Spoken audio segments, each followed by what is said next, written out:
Welcome to Salt Springs. This is a unique place in Pennsylvania as far as I know.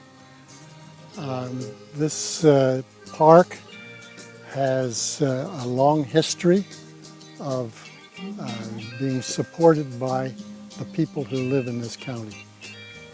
This place was the Wheaton Farm, going way back into the 1800s.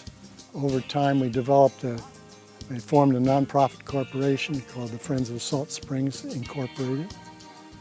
And we eventually, with a lot of negotiation,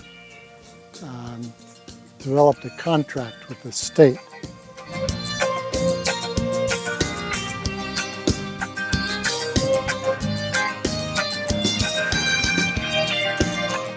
We have a lot of beautiful amenities here, very unique things. One is the creek that we're standing in right now, Fallbrook, a glacial creek which runs down from the mountains and has 3 beautiful waterfalls, which are a great place to cool off on a hot summer day like today.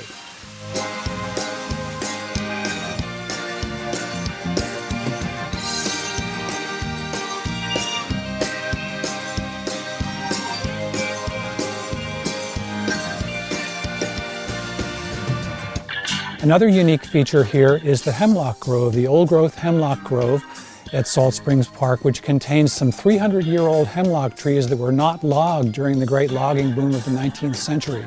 These giants tower over the park above this gorge here, and we have a boardwalk which goes through them, which enables almost any visitor to enjoy them at their convenience. Another beautiful feature here is the salt spring, which is originally what the park was named for, obviously. It was used by the Native Americans as a source of salt, also by the early settlers in the area.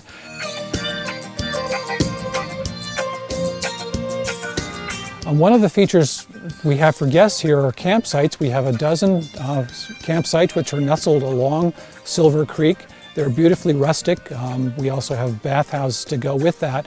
We don't have any amenities, no hookups, but it's a great place to go tent camping.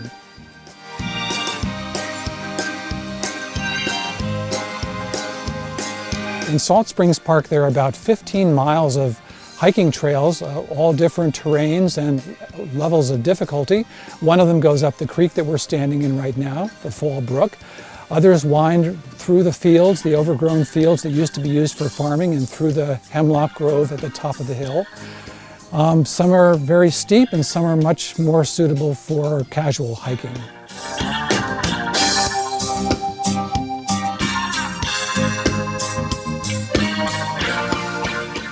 The Friends of Salt Springs Park has 4 part-time employees, one of whom is our educational coordinator. We run a series of programs, an average of 1 every 2 weeks throughout the year. We do various things like look at the stars, talk about the various animals and plants that we have in the park.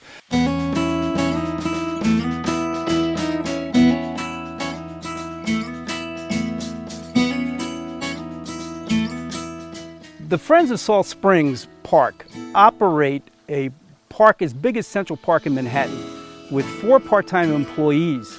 We're able to do that because of the support of the community. Individuals, businesses, other nonprofits have all come together to make this place operate free and open to the public.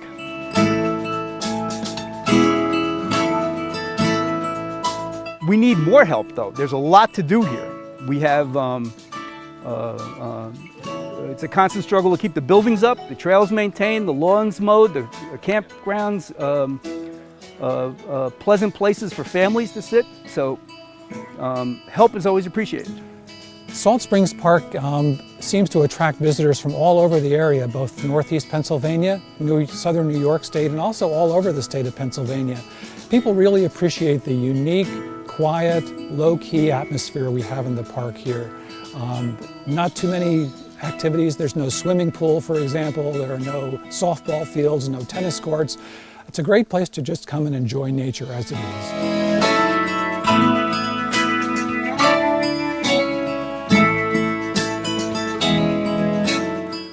Salt Springs Park is really easy to get to. We're north on Route 81 if you get off at exit 223.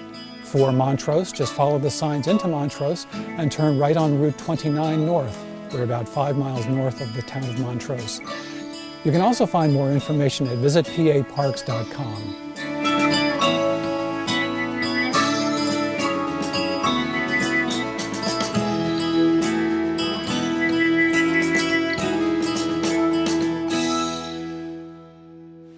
Well, that's going to wrap up this week's show from Susquehanna County at Salt Springs State Park.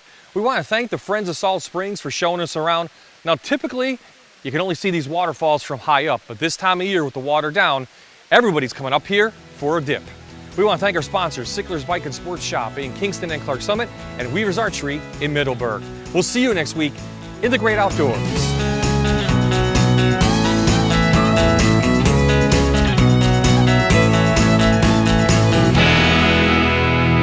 This has been another locally produced show by Fox 56, CW38, MyTV, and MeTV, the leading producer of local programming.